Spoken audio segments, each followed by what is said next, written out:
importante el darme cuenta que tienen la mayoría de sus libros digitalizados y que abarcan diferentes géneros literarios, entonces se van hacia todo público.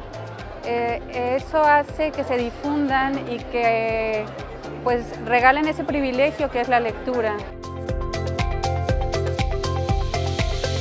Me emociona que hay una yucateca, que fue una de las 5 primeras mexicanas directoras.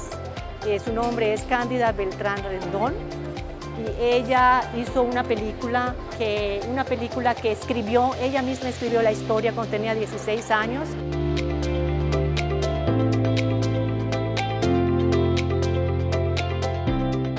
Pues es una ventana a una luz que ahora a través de esta edición de la Sede Culta tenemos nosotros como lectores, ¿no?